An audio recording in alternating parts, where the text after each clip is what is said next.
E para repercutir a prisão de Nicolás Maduro, eu converso agora com Ricardo Cabral, especialista em segurança e estratégia internacional. Cabral, boa tarde, obrigado por estar com a gente neste domingo.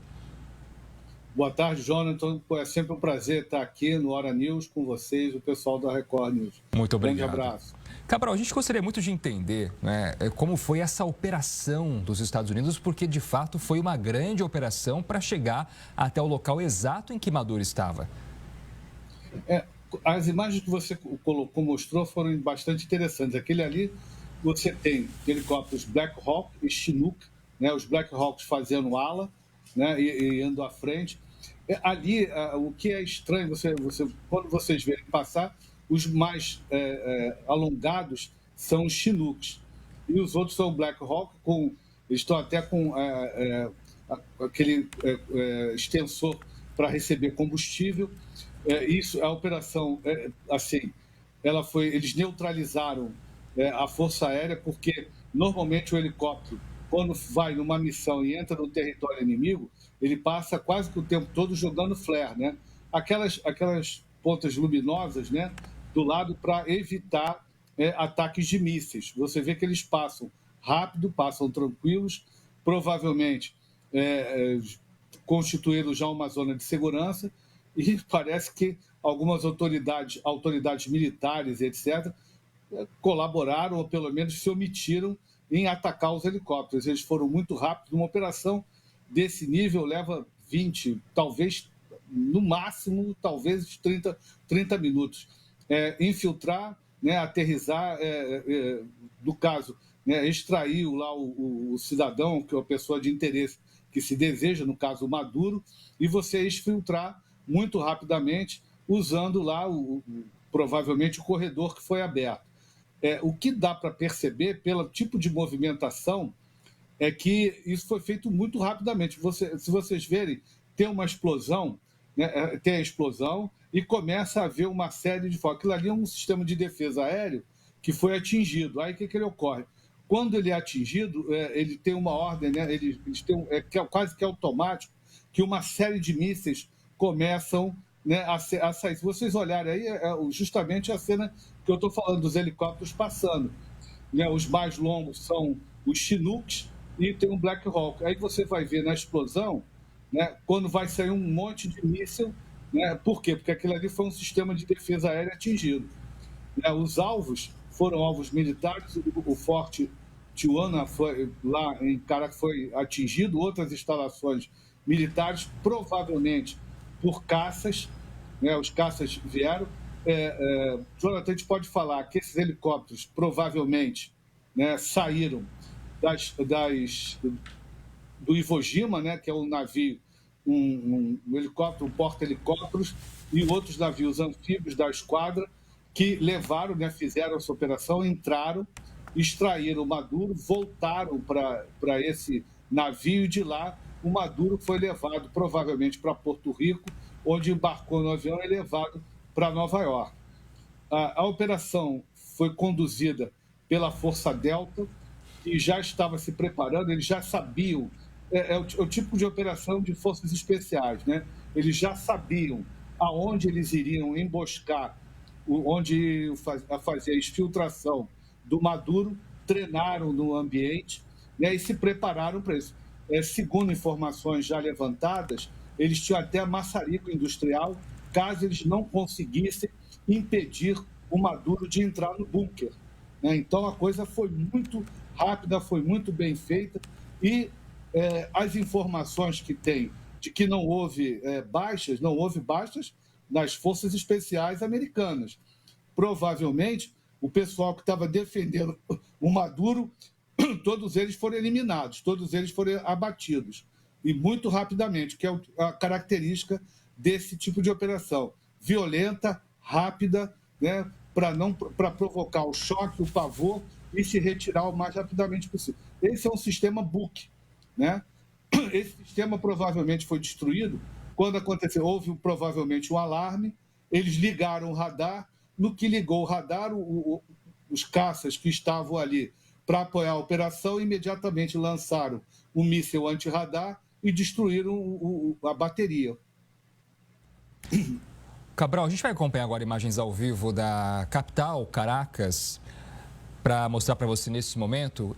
Agora, meio-dia e 42 minutos por lá, a gente percebe realmente uma situação de muito tranquilidade aparente, né? Nenhum ataque, nada que ocorra nesse momento na capital da Venezuela. O que nos dá indícios de fato, né, Cabral, de que essa operação, esses ataques ocorreram apenas para que se pudesse chegar ao local em que Maduro estava e fazer a prisão, a detenção do ditador venezuelano. Ou seja, o clima aparentemente é de muita tranquilidade na capital venezuelana depois da apreensão de Maduro. Há algum indício, né, de que a gente possa de fato ter operações militares ainda nessa região?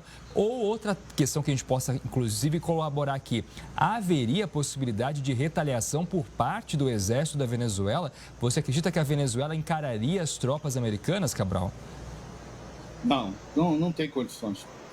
Para encarar os americanos, só russos e chineses, né? Só aqui na América Latina, no Ocidente, dificilmente alguém vai fazer frente aos americanos se eles quiserem fazer alguma coisa.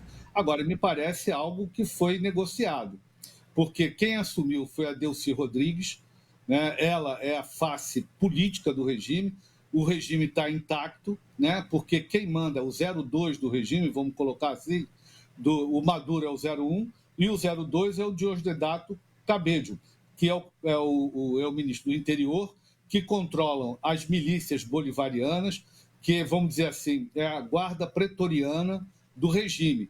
E essa transição, ao que parece, já foi negociada. A Delcy Rodrigues, que é a vice-presidente, assumiu e ela vai fazer uma transição. Como bem falou o Pete Hegseth, e agora, né, numa entrevista agora pela manhã, o Marco Rubio, ela tem uma lista de coisas que ela deve fazer para que os americanos fiquem, né, não entrem de novo na Venezuela. O Peter Hegseth deixou muito claro que, caso eles não cumpram, né, aquilo que os americanos estão determinando, o ataque será muito mais letal, ou seja, nós temos a possibilidade de uma operação de decapitação e a retomada de uma ação ofensiva muito mais destruidora do que essa. A possibilidade disso existe? Existe, mas é pequena, por quê? Pela própria característica da operação, que eu falei. O helicóptero entra numa zona de combate, ele vai lançar fé. Onde estão os helicópteros de ataque? Os helicópteros de ataque deveriam estar fazendo a escolta, não o Black Hawk. O Black Hawk, você vê 2 ou 3 ali, Chinook, vê os Black Hawks escoltando e deveria estar ali o helicóptero de ataque e eles ficam circulando. Então, essa operação, claro, teve os seus riscos. Você vê, eles estão passando, né, passando rápido, você vê Black Hawk, né, fazendo a retaguarda, provavelmente tem mais fazendo ataques em outros lugares, mas a operação, eles foram em Miraflores, ela me pareceu bem tranquila para o que se esperava de resistência. Isso tem todas as características de alguma coisa negociada. Pode não ter sido negociado com Maduro, mas com as Forças Armadas, as Forças de Segurança, ou até mesmo com a Delcy Rodrigues, que há meses atrás fez uma proposta para os americanos de uma transição, permitindo que o Maduro saísse para o exílio e ela ficasse no governo um tempo para organizar uma transição. Pode ser, na hora lá os americanos responderam, na hora pode ser que, olha, nós aceitamos a proposta nesses termos, e é isso que você tem que fazer, tem esse checklist aqui para você cumprir. Se não cumprir, nós retomamos.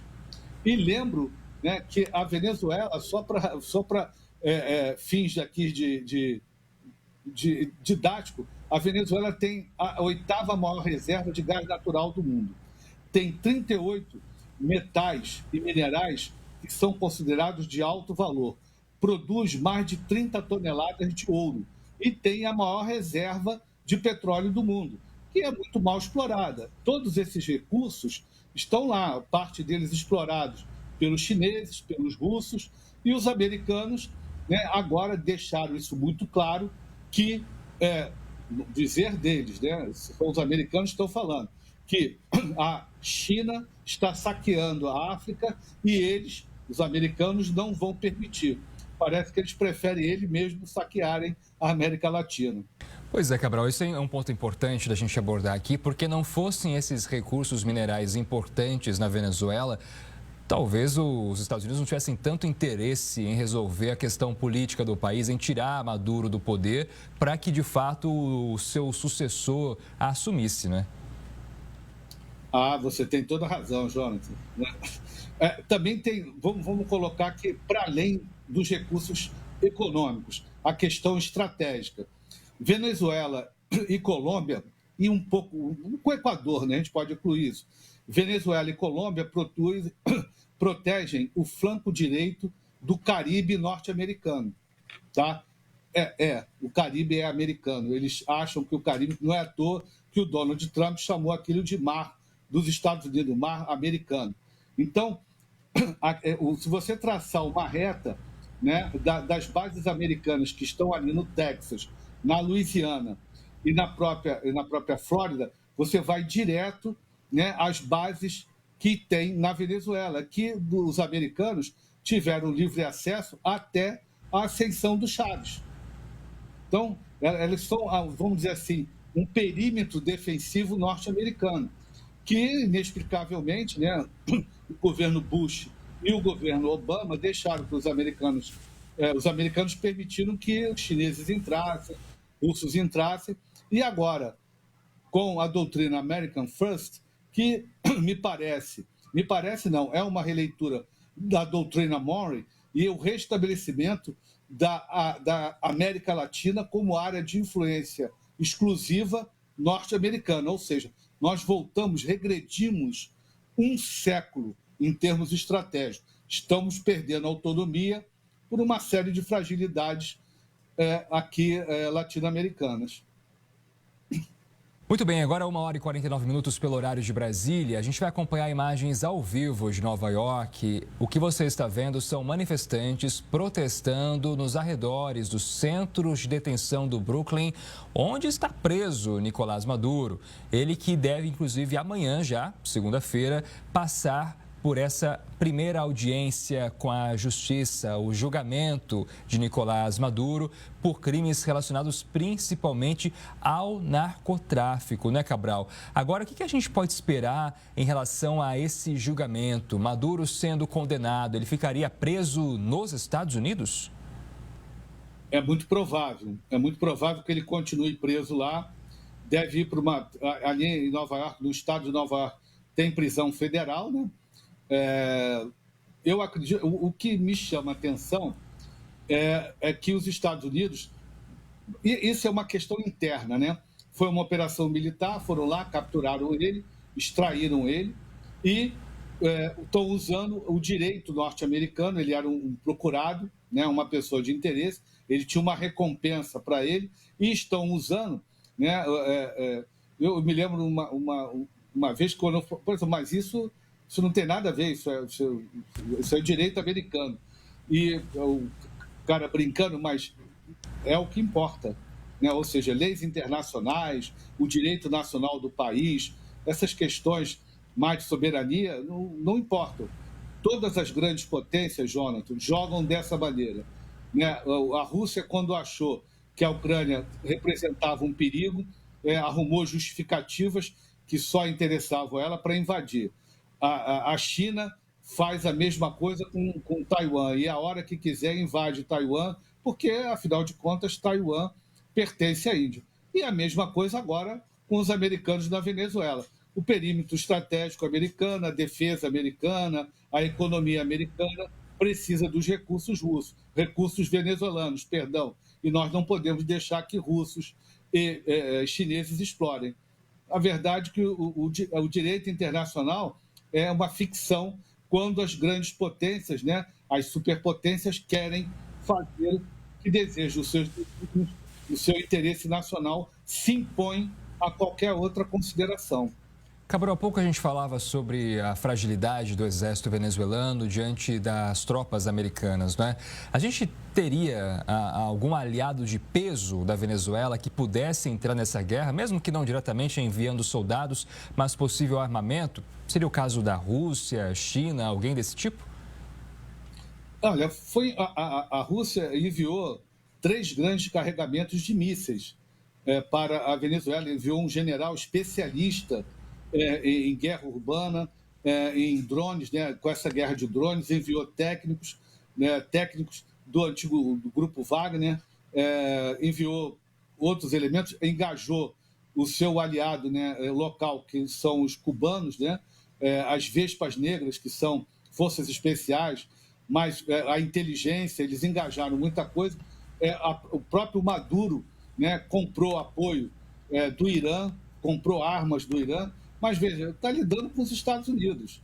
Né? Eles foram lá com o seu aparato tecnológico, neutralizaram muito rapidamente tudo isso, e aquele negócio agora é discutir os acordos feitos pelo governo bolivariano, vamos colocar assim, com russos e chineses, porque vai ter que se respeitar esses acordos, ou vamos ver como é que os Estados Unidos vão lidar diretamente. É bom levar a sério o que o Trump falou, que quem vai comandar a Venezuela, quem vai mandar na Venezuela é o Peter Hegseth, o J.D. Vance e o Marco Rubio. E o Marco Rubio está à frente dessa negociação, desse comando indireto sobre a Venezuela, pressionando o governo bolivariano para se fazer uma transição. Hoje, na entrevista que ele deu, Jonathan, ele descartou eleições muito em breve. Ele disse que, olha, nesse momento não, agora é lidar com esse governo, fazer a transição, uma transição lenta. Eles tiveram uma experiência desastrosa no Iraque e estão procurando reproduzir as experiências exitosas na Alemanha, no Japão, né, no Panamá, onde eles conseguiram fazer a intervenção, manter o antigo governo e fazer uma transição lenta. No caso do Panamá, levou 2 anos. Né? Nós não sabemos se eles terão esse tempo todo, mas me parece isso. E não me parece, Jonathan, respondendo mais diretamente sua pergunta, que chineses e russos estejam interessados nisso. Parece que houve um acordo, né, em Anchorage lá, olha só, eu vou ter que lidar com a Venezuela. E o Putin faz, né, porto-riquenhos parando, descendo com helicóptero, descendo com força especial. Então, eles já estavam ali, provavelmente não só se preparando. Isso que eu falei lá dos mísseis. Uma bateria foi atingida e os mísseis saem, né? Então, essa operação, ela já estava ali, só esperando já, né? Isso aí é um Black Hawk, né? Cabral, a gente tem imagens agora ao vivo novamente da capital Venezuela, Caracas, mas de um outro ponto em que a gente pode observar apoiadores do ditador Nicolás Maduro neste momento nas ruas pedindo a volta de Nicolás Maduro ao país, né? Então, se por um lado tivemos muita comemoração, principalmente de venezuelanos que deixaram a Venezuela, entre os que ficaram, pelo menos este grupo que a gente observa agora nessas imagens ao vivo, estão protestando, pedindo a volta de Maduro e o fim da intervenção americana. Mais cedo a gente acompanhou aqui na Record News a coletiva de imprensa em que o presidente americano Donald Trump disse que, a partir de agora, espera-se um período de transição e que neste período, né, os Estados Unidos farão parte efetivamente do governo. Agora, eu queria entender na prática como é que isso deve se dar. Cabral, a gente deve prever forças, tropas americanas nas ruas da Venezuela, enfim, o que a gente pode esperar de fato quando o Trump disse que vai participar desse governo de transição? O primeiro que chama a atenção, o desânimo, né? O desânimo da população. Isso aí parece aquelas manifestações, né? Todo mundo devidamente recebeu o dinheiro, foi para lá, está fazendo aquele mise-en-scène. As manifestações de ontem da oposição, a polícia não fez nada, não tinha guarda bolivariana.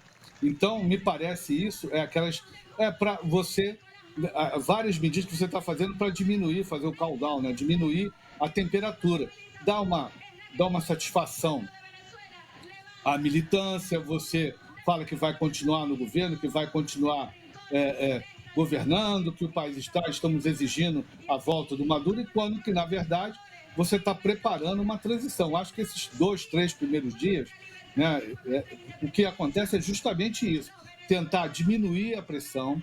Eu acho improvável que qualquer membro da oposição vá compor, pelo menos nesse primeiro momento, né, esse governo, né, que é um governo de transição. Até pela Constituição venezuelana, é um governo de transição. Delcy Rodrigues assume, como eu falei, Delcy Rodrigues assume, tem 90 dias, o presidente continua afastado, ok, né, passa para o presidente da Assembleia Nacional, né, que é o irmão dela, o Jorge Rodrigues, e ali você marca eleições. Eu acredito que a transição vai ser um pouco diferente. A transição, eles vão continuar governando, e aí, né, você vai lentamente colocando alguém que tenha trânsito entre a oposição e o governo para fazer uma transição mais lenta possível. E prevejo que, passado esse primeiro momento, que algumas lideranças que são muito comprometidas com a repressão, com atos de violência contra a oposição, comecem a se retirar. Diosdado Cabello, por exemplo. Cabello era o 02 do regime e o principal responsável pela repressão. Ele comandava as milícias bolivarianas que realizaram massacres, né, que atiraram na população, jogaram blindados, que levavam os prisioneiros para aquela prisão, naquele um antigo shopping, né, o Helicoidal, onde torturavam, mataram e sumiram com os corpos em bacias de ácido, tá? Subiram com muitos corpos para não deixar prova do crime. Então, esses elementos mais envolvidos nessa repressão, eu acredito que aos poucos eles vão se retirando e esse seja o checklist que a Delcy Rodrigues tem que cumprir. Tá? Por quê? Para não permitir que haja uma exacerbação de emoções, né? Que haja a militância saia para a rua para, aí sim, né? Buscar, através da violência, a manutenção do governo. Então, essa manifestação, tal qual você veja, todo mundo um tanto quanto desanimado, estão ali para saber, tá, o governo está dando as notícias, mas você vê que eles não têm plano, eles mesmos não têm plano. Me parece que eles estão seguindo um checklist dos americanos no sentido de, olha, diminui a temperatura, vamos diminuindo, e acredito que a primeira amostra deve ser alguma coisa relativa aos presos políticos, soltá-los, provavelmente não será divulgado, né? Soltar os presos políticos, né? Não acredito que a oposição seja autorizada a voltar nesse momento, justamente para não agudizar as tensões, mas isso mais à frente vai acontecer, e a gente vai perceber uma transição onde a pressão sobre esse núcleo que comandava o país, né? Que era o Maduro, os irmãos Rodrigues, né? Delcy e o Jorge Rodrigues, né? O Patrino, né? O Padrino Lopes, que era o comandante das Forças Armadas, o ministro da Defesa, e o 02 do regime, que é o Diosdado Cabello, que é o principal mente que comanda o aparelho repressivo, que comanda efetivamente o partido e que detém aí, né, a confiança da militância. Então, isso vai ter que ser muito bem organizado. Os americanos vão tentar de tudo, né, para não enviar tropa, e eu não acredito que eles coloquem tropas no terreno, porque isso vai, de novo, agudizar as tensões. Então, os americanos devem fazer coisas muito lentas, mas não vão sair dali. Eles vão ficar ainda circulando para mostrar que eles estão cobrando, que o tempo está correndo. Eu acredito que o que vai acontecer nesse momento é isso, exatamente, principalmente nesses primeiros dias, na primeira semana, vamos colocar assim. Cabral, vamos ver imagens ao vivo agora da fronteira da Venezuela com a Colômbia. A gente está acompanhando essas imagens desde cedo e a gente vê aí uma presença de militares, veículos também do Exército, enfim. Há alguma preocupação de fato para os países fronteiriços, principalmente para as regiões de fronteira, depois desse ataque dos Estados Unidos? A gente precisa realmente estar em alerta para isso? Olha, essas forças foram colocadas aí por causa do narcotráfico. Segundo a inteligência americana, né, muitos deles estão fugindo, né? Tem ali a região do Orinoco, onde se produz droga, tem a questão dos laboratórios, e muitos deles estão fugindo para a Colômbia, tá? Então, esse aparato que é mais cosmético, é para mostrar que eles estão ali. Porque o cara não vai passar, olha, está passando aí, estou até levando aqui a parte do laboratório químico, que a gente faz o processamento da cocaína. Ninguém vai fazer isso, né? Eles vão passar por rotas alternativas, é mais para mostrar o controle efetivo do governo, que o governo continua governando, continua mandando. Né? E eu acredito que é esse o principal momento. Porque, veja, os venezuelanos, eles têm um avião caça, um bom caça russo, o Su-30, tem F-16, tem mísseis com capacidade de atingir alvos a 120 quilômetros, etc. E não usaram contra os americanos. E nem usarão. Tá? Tem drones, drones iranianos com capacidade de atingir a frota. Né? E o inimigo não está na Colômbia. Se tem algum inimigo, são os americanos. E eles não estão fazendo isso. Isso me parece um grande acordo. Né? Estão chegando ali, como eu falei, o checklist. Né? Estão fazendo ali, vamos controlar, acalmar a situação, controlem o banco. Ontem teve muita movimentação nos subúrbios de Caracas, de milícias, muita gente armado de motocicletas e armados. E hoje a notícia que eu tive é que isso aí parou, isso acabou. Né? Isso acabou porque eram esses grupos armados com motocicletas que atacavam os inimigos do regime. Depois vinha a polícia, né? A polícia secreta, a polícia do governo para ir lá prender o cara. Mas os primeiros ataques eram feitos, eles inclusive contra as manifestações, eram esses elementos da Guarda Nacional Bolivariana que fazia o primeiro choque, né, contra a oposição. E agora, né, tirando esse momento de ontem, isso praticamente desapareceu. O Exército, me parece que o Exército, né, é o garantidor, né, dessa transição. E que o Comando Sul, quem está comandando, agora está me fugindo o nome do general, ele é o Marinho, né, com muita experiência aqui na América Latina.